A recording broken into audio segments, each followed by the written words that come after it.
Hey everyone, in light of Mike Signorelli taking this 3-month sabbatical and sitting under Dwayne Vanderclock of Res Life Church in Michigan, Grand Rapids, Michigan, he mentioned that this pastor, he is friends with this pastor. And by no means am I attempting to out this pastor or say anything negative or bad about him, because I don't know this specific pastor that I'm getting ready to mention. But Mike has mentioned him, and so I would like to bring it up because early on in my research, there were people that were coming to me and giving me names. And this pastor's name was one of the names that was mentioned. And I received a lot of information about the pastor, about the relationship between the Signorellis and this pastor and his family, including, the connection to his father, not Mike's, but this pastor's father, and this pastor taking over the father's ministry, and so on and so on. This pastor's name is Joey Miranda. And I think it's important that during this time, while Mike is away, that we really pay attention to who is going to be covering or backing Mike up during this time that he's going to be away from ministry. At least at V1. Now, when Joey Miranda's name came up and I received some information, this was early on. I had already received Dwayne Vanderclock's name. I had already received Anthony Sparks' name. I had already received Bobby Bogard and his son Reed Bogard and all of the scandals of that are public. I had already received Juan or John Varikin's name. I had already reached out to Link in hopes to confirming or not confirming some accountability information that had been told to V1 Church via Mike Signorelli.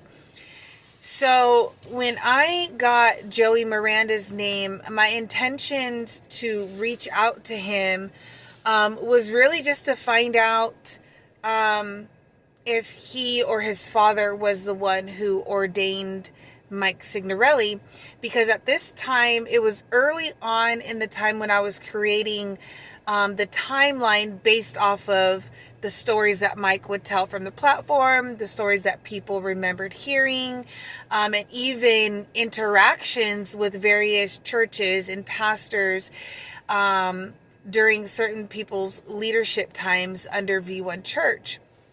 And throughout all of this, it led to newspaper clippings that Mike was a part of certain churches in his area.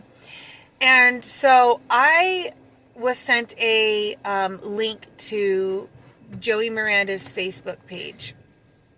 And there was a picture of him, his wife, Mike, and Julie. And Julie was wearing like a black leather jacket and I think like black pants. And they were just, in a group picture together. And so I had posted a comment under there asking, a question or two. And I can't remember specifically what the details were, but it was just to, get information to see if, is it true that whether or not these pastors were the ones who ordained. Because again, at this time, I was just beginning a timeline. I was just trying to figure out what were the facts and what were some information that Mike was putting out there that was maybe exaggerated or maybe not truthful. Because I felt like it was important in the beginning to find out what the facts were and what were not. And then whatever was not truthful, find out what the truth was behind it. And so again, I put a post. I went back this morning to see if I could find that picture. I could not find that picture anymore.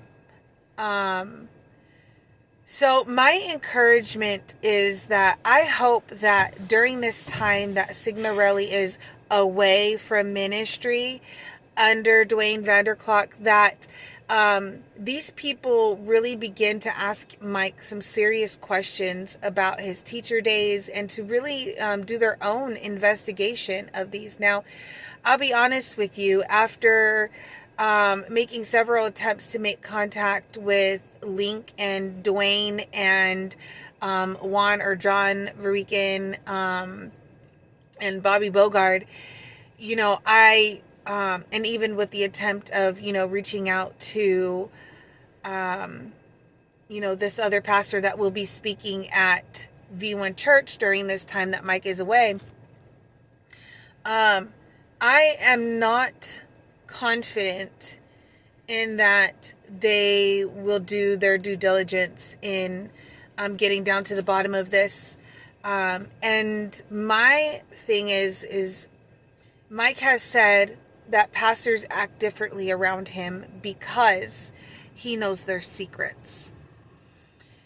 And I think that this is true, and I think this is why many people have remained silent when it comes to Signorelli, is because he has dirt on them.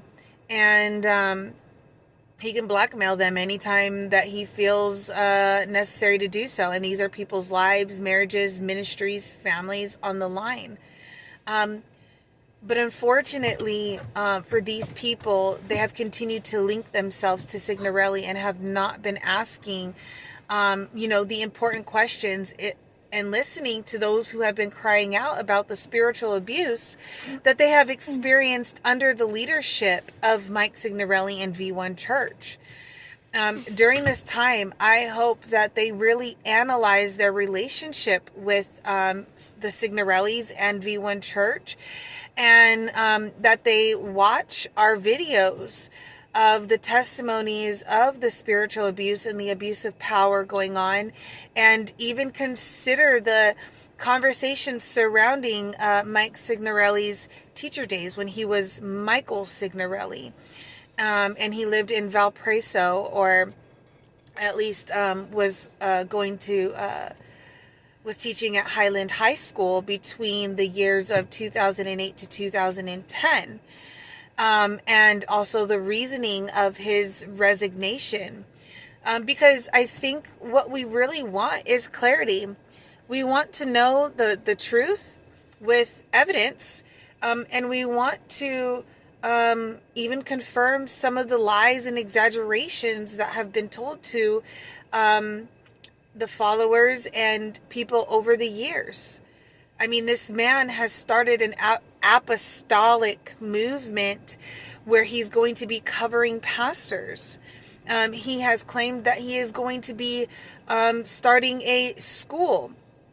That is probably going to be for children, right? And so I think it's really important that more people start getting involved in researching who Mike Signorelli is, and start hearing and listening to those who have been crying out at least over the last year, and even look into the exposure of 2022 with his teacher days, because there's a lot of smoke there. There are NDAs. There are silencing tactics. There are gaslighting tactics. And I think it's time for these people who hold Signorelli accountable, that they really start asking some serious questions, because in the Lord's timing, all will come out. All will be exposed. And whoever is connected to him, helping him to, hide during these 3 months and staying low during these 3 months, they'll go down with him. because they have enabled this behavior. And my message to these people is if you're choosing to remain with your eyes closed, and you refuse to ask the necessary questions and do the necessary research and activate the proper investigation. I would say a third party, nothing that is tied to either of your churches, because I do believe that there are several pastors from several different churches who are connected to Signorelli. So a third party who is not connected to any one of the churches that are connected to the movement, to V1 Church, to any of their connections, even through Amway, and have that done and do your due diligence, because when you fail Mike Signorelli in holding him accountable, you are also failing the people who are following him and are under his ministry as well. And I would say don't just look into the spiritual abuses under with Mike Signorelli himself, but also with the leadership under him as well, including his mother, Josh Hamstra, Eddie Perez, Jocelyn Perez, Danny, and his wife, Exica, and those people who have helped cover for him, like Heather Wrigley and anyone else who has been under him in this organization. And that's all that I have to say for now. I pray that Mike really takes into account the harm that he has committed towards others, all the way from the beginning of V1 to current, and that he repents, and that he steps down.